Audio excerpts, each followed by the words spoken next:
नमस्कार मंडळी, मी स्मिता. दत्तदर्शनाला गिरनारला जायचं खूप दिवसाचं स्वप्न होतं माझं, बरं का. लोक खूप म्हणायचे की फार अवघड आहे, फार अवघड आहे. मी बऱ्याच मॅरेथॉन चालले बरं का.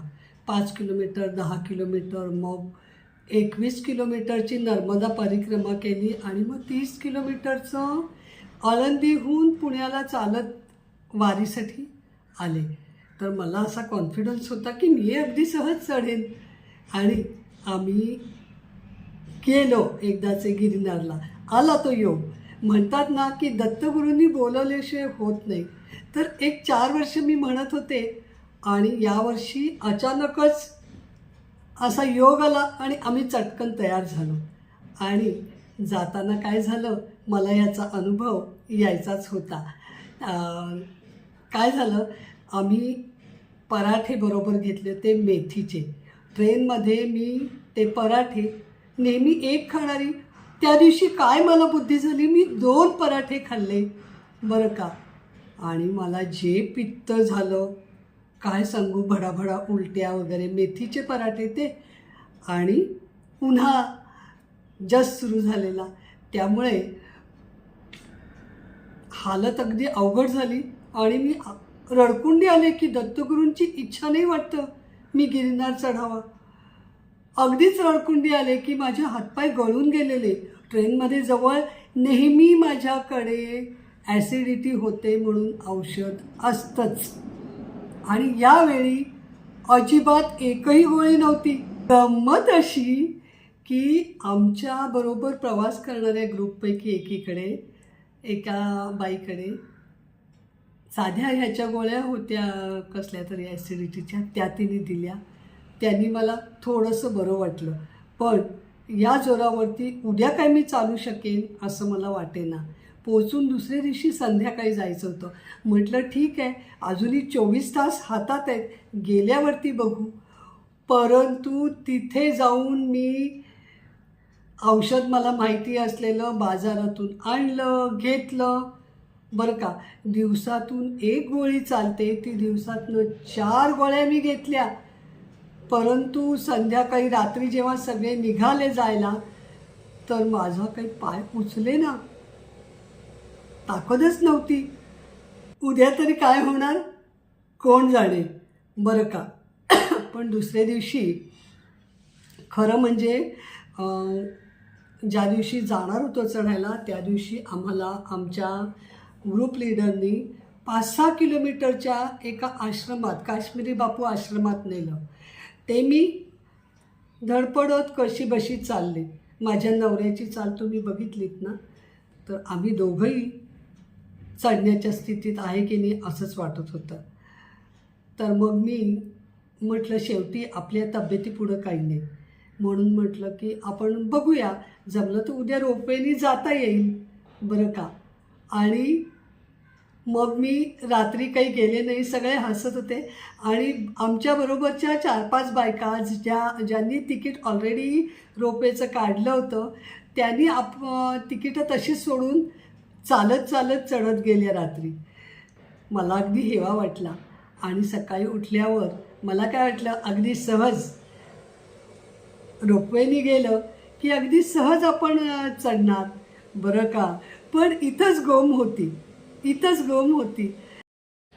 सकाळी आम्हाला वाटलं 7 वाजता बरोबर रोपवे चालू होईल. हो तो 7:45ला चालू झाला. आणि आम्ही 8 वाजता चालायला सुरुवात केली. आणि चालायला सुरुवात केल्यावरच जे ऊन बघितलं, अरे बापरे म्हटलं, हे कसं होणार. आणि चढ उतार म्हटलं तरी त्या अशा चढाच्या पायऱ्या बघितल्यावर, आणि तो घट्ट दगड आणि थोडासा गुळगुळीत झाल्यामुळे अधूनमधून निसरणारा पाय, बापरे म्हटलं, ही तर परीक्षा आहे. त्यापेक्षा रात्री आलो असतो तर बरं झालं असतं बरं का. आणि मग आम्ही चढायला सुरुवात केली.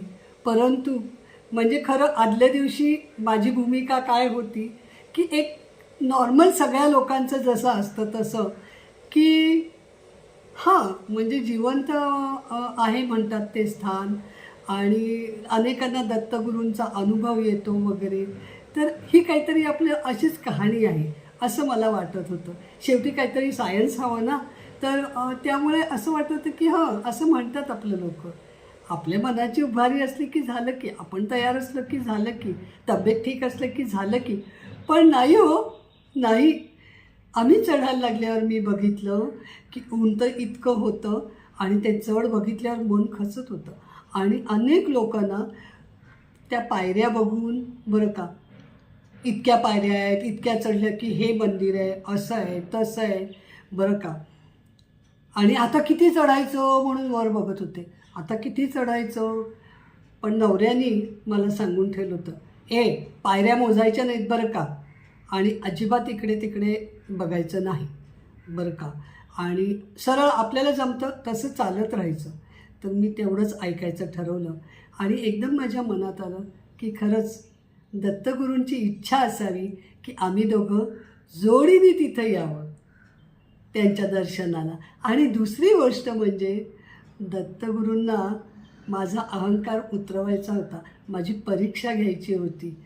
तेव्हा त्यांनी मला या खडतर उन्हामध्ये चढायला भाग पाडलं आणि मग मात्र मी शरण गेले आणि प्रत्येक वळणावरती म्हणायला लागले, श्रीपाद वल्लभ दिगंबरा. आणि लोक सगळे एकमेकाला जय गिरणारी करत होते.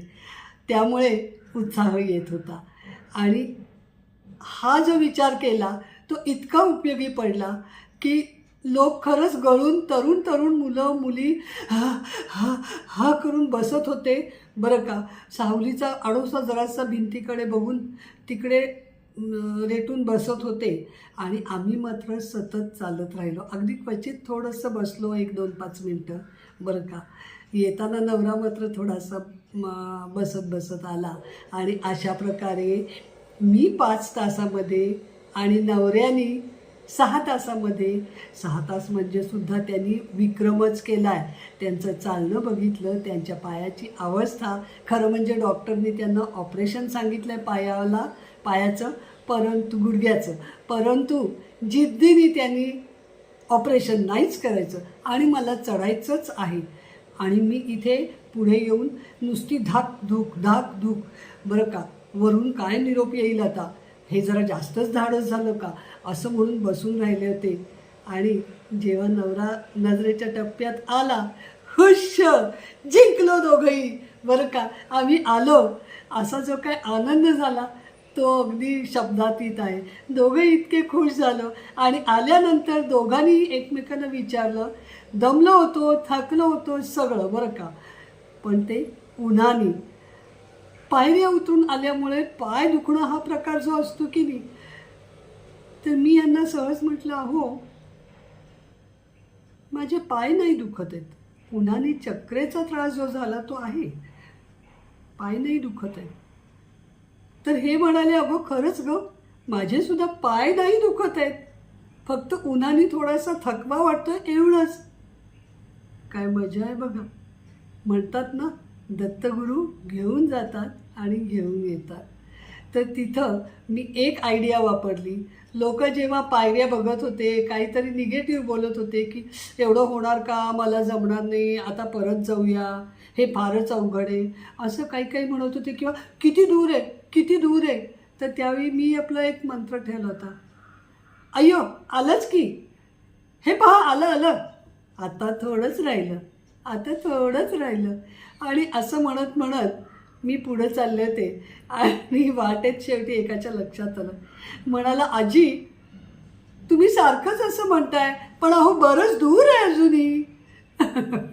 मला हसू आलं त्याच्या भाबडेपणाचं. पण हा मंत्र मला खूप लागू पडला. आणि दुसरं सांगायचं म्हणजे मी चांगले बूट पायात घातले होते, कुठले तरी चप्पल, म्हणजे असं कोणी म्हणतं साधे तुमचे सरावाचे चप्पल घाला, हे ते अमुक तमुक.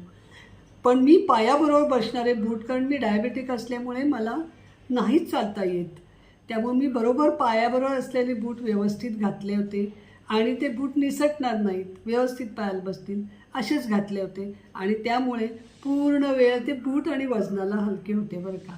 आणि त्यामुळं पूर्ण वेळ मी मजेत चालले. थोडा दमणूक झाली, उन्हाचा त्रास वाटला, पण प्रवास खूप आनंददायी आणि मस्त झाला आणि बऱ्याच तरुणांना प्रेरणादायी झाला. आणि एक गंमत सांगायची म्हणजे आमच्या टोप्यासुद्धा आम्ही त्या काश्मीरी बापूच्या आश्रमात एकाने आम्हाला विचारलं. सहज त्यांना मी म्हटलं की धन्यवाद, तुम्ही आम्हाला खूप छान प्रसाद जेवण दिलं बरं का. आनंद वाटला. तर ते म्हणाले, ताई तुमची टोपी आहे ना, तर आम्ही तुम्हाला पैसे देऊ, तशी टोपी आमच्यासाठी घेऊन या ना परतच्या वेळी याल तेव्हा. तर एकदम मनात आलं आणि मी माझ्या डोक्यावरची टोपी काढून त्याच्या हातात दिली. म्हटलं माझ्याकडे आहे दुसरी, नव्हती खरं म्हणजे. तर माझं पाहून माझ्या नवरा म्हणाला, अगं खरंच आहे, त्या लोकांना गरज जास्त आहे. आणि आम्ही आमच्या टोप्या त्यांना देऊन टाकलेल्या. त्यामुळे आम्ही फक्त मी ओढणी घेतली होती डोक्यावर आणि नवऱ्याने त्याच्याकडे असलेला टॉवेल. अशा पद्धतीनं आम्ही ते पार केलं. पण मस्त झालं. तुम्हीही हे लक्षात ठेवा की दत्तगुरू घेऊन जातात आणि तेच घेऊन येतात आपल्याला. उतरताना तर खूप धोका वाटतो, म्हणजे टेन्शन वाटतं, पण खरंच दत्तगुरू घेऊन येतात. तर आनंदाने जा.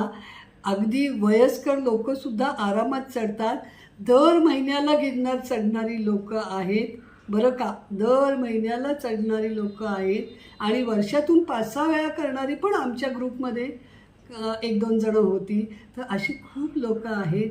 आणि जेव्हा तिथं आणखी एक सांगायचं होतं मला, तिथे ना आम्ही असं चढत असताना उतरणारी मुलं किंवा डोली घेऊन जाणारे बरं का, यांच्या पॉकेटमध्ये मोबाईलमध्ये गाणी लावलेली होती.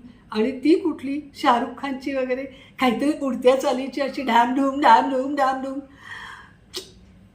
माझ्या मनात एक क्षणभर नाराजी आली, पण म्हटलं जाऊ दे, त्यांचा विचार आहे. आणि थोडंसं पुढे गेल्यावर माझ्या लक्षात आलं की त्यांना एनर्जीची गरज आहे. जेव्हा थकवा होतो तेव्हा नुसता 2 शब्दांनी काही होत नाही. वजन घेऊन जेव्हा चढायचं, 2-2 गॅस सिलेंडर घेऊन उतरणारा मुलगा, त्यानं जर गाणं ताडतूड लावलेलं असेल तर त्या ट्यूनमध्ये तो चालत राहतो आणि भराभरा रस्ता कापतो. इतकं खरोखरी म्हणजे सुंदर अनुभव होते, सांगेल तितके कमी. नक्की जाऊन या आणि सांगा हं मला तुमचा अनुभव कसा आहे ते.